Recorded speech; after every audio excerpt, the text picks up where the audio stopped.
Hey guys, I hope you all are doing well today. Hope you guys are having a great Wednesday up to this point. I just want to bring a small thought for you guys, a small lesson for you guys as you lead into your devotion tonight, as we're not meeting again for Wednesday night. I'll give you a forewarning. A lot of my inspiration, a lot of what I'm going to be talking about comes from this book, Letters to the Church by Francis Chan. If you haven't heard of this book, I'm not all the way through it, but I highly recommend. This book has some great stuff in it, especially in times like these where we're kind of stuck at home. If you want something really good to read, grab this book and read it. It's got great stuff. It really makes you think about the church and what we're doing as the church. Today we're going to be talking about expectation versus reality. For example, you guys have seen advertisements for the Big Mac.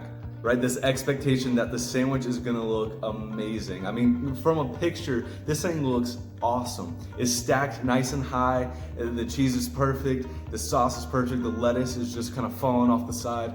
This thing looks appetizing. In fact, it makes me hungry thinking about it. But the reality of the fact is, it doesn't look like that. Half the time the cheese is kind of hanging off the side, the sauce is just kind of splattered, and it's not stacked the way it looks like it is on the commercial. Burger King released, disgustingly I think, released a chili cheese dog that looked awesome in the advertisement, but the reality of the fact is when you got it, it just looked like this melted mess. It was disgusting looking. Right? A lot of times we have this expectation versus reality. It doesn't necessarily measure up all the way. And sometimes I think that's our idea of church. I think a lot of times we have this expectation of when we come to church, we expect this to be happening and this to be there. When we walk in the front doors, we expect there to be coffee or mints at our church. We expect there to be a great worship set, the music to be at the right volume, the style of it to be a certain way. We really expect Glenn not to go over 30 minutes preaching, right? We expect it all to happen within 1 hour. You come to a Wednesday night, you're here from 7 o'clock to 8 o'clock. You guys have this expectation when you come in that I'm gonna speak for hopefully no more than 15 minutes, that small groups are gonna end right at 8 so you can go home and either go to sleep or go play video games or do your homework that you didn't do earlier that day, right? Every time we come to church, we have a certain expectation. But my question is, does it meet the reality of church? Does it meet the reality of what God actually wants us to do?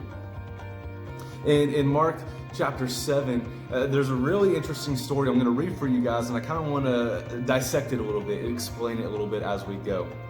Starting in verse 1, it says, "The Pharisees and some of the teachers of the law who had come from Jerusalem gathered around Jesus and saw some of his disciples eating food with hands that were unclean. The Pharisees and all the Jews did not eat unless they had given their hands a ceremonial washing, holding to the tradition of the elders. So when they come in the marketplace, they don't eat unless they wash." I asked Jesus, "Why don't your disciples live according to the tradition of the elders instead of eating their food with unclean hands?"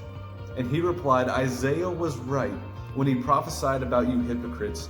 As it is written, these people honor me with their lips, but their hearts are far from me. They worship me in vain. Their teachings are but rules taught by men.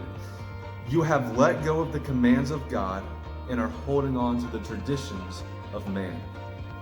See, the Pharisees and the Jews had this tradition. It was basically to wash your hands, be clean before eating.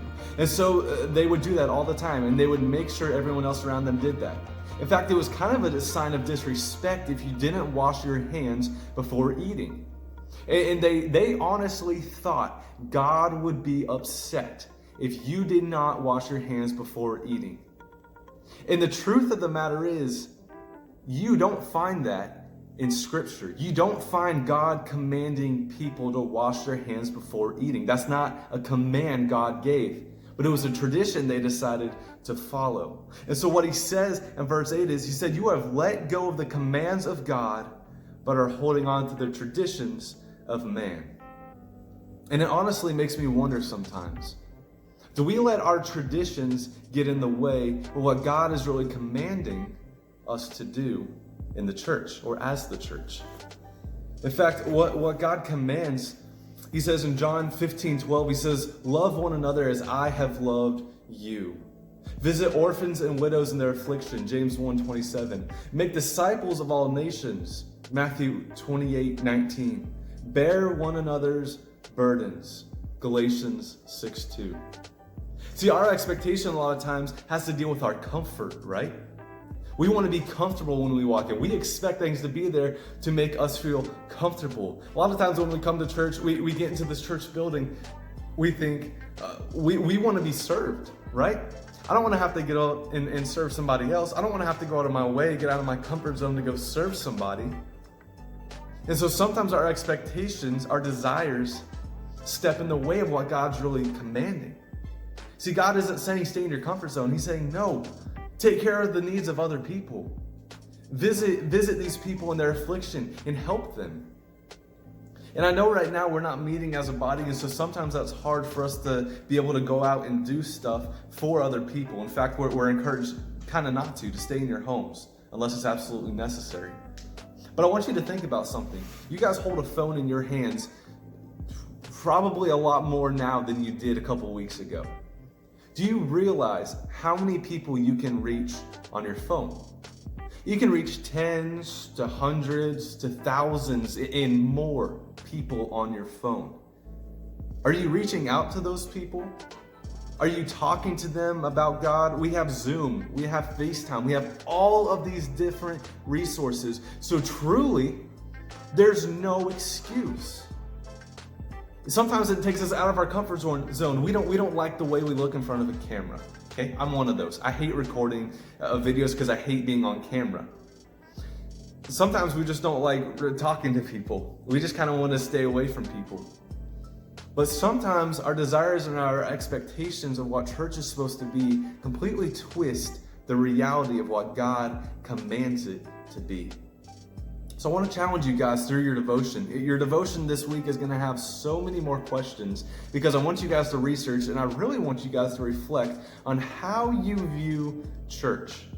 Is this a place that you come to? Is this something you do wanting to be served?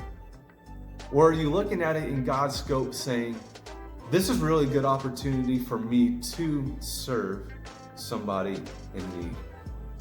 I hope you guys enjoy your devotion tonight. If you ever have questions or prayer requests, please send them to me through Instagram, through Remind, text me or call me if you want to. Guys, I hope you stay safe and have a great week and find different ways to reach out. Pray for people. Let people know you're thinking about them. Find ways to talk to them about Jesus. Don't use times like these as an excuse to hide from all of this. We still have a mission. We still have a goal. God still has a plan in all of this. Guys, have a great week.